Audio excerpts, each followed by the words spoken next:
High বন্ধুরা, বাবলির mini ব্লগে তোমাদের সবাইকে স্বাগতম। তোমরা সবাই কেমন আছো? আমি তো অনেক ভালো আছি।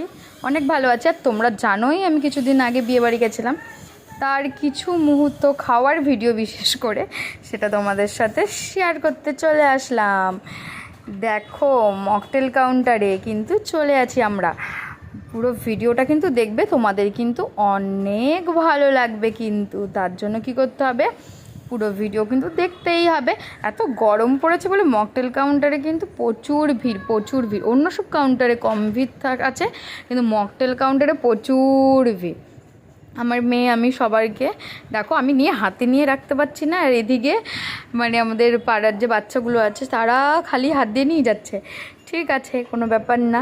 খুব মজা করেছি কিন্তু বিয়েবাড়ি দিকে, বন্ধুর বিয়ে বলে কথা, একটা নিয়ে মেয়েকে দিয়ে দিলাম। তারপরে দেখো, এখানে খেতে শুরু করে দিচ্ছি। পাশে আমার বিয়াই আমার দিকে তাকিয়ে রয়েছে, কারণ আমি ভিডিও করছিলাম তার জন্য। দেখো, দেখছে আর মিচকি হাসছে, বিয়াই বলে কথা।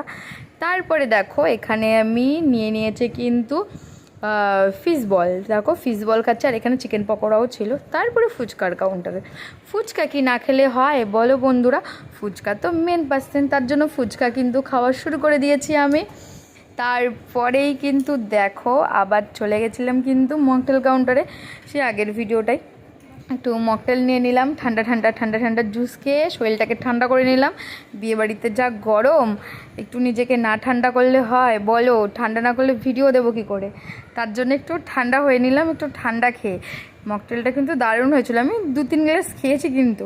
তারপরে দেখো, কফি কিন্তু খাইনি, জাস্ট তোমাদের দেখানোর জন্য কফিটা নিয়েছিলাম, কারণ এত গরমে কফি নিয়ে জাস্ট একটুখানি মুখটা ছুঁয়ে মাকে দিয়ে দিয়েছি।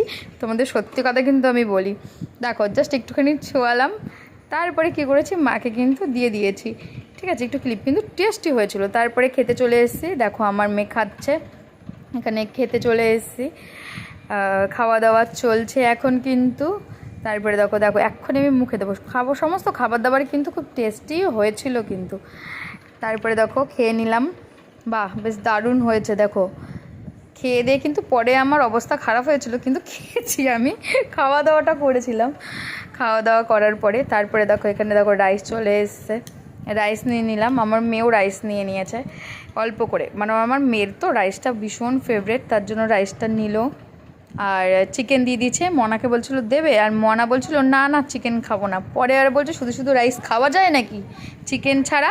তারপরে আমার কাছে 1 পিস চিকেন নিয়ে নিয়েছে।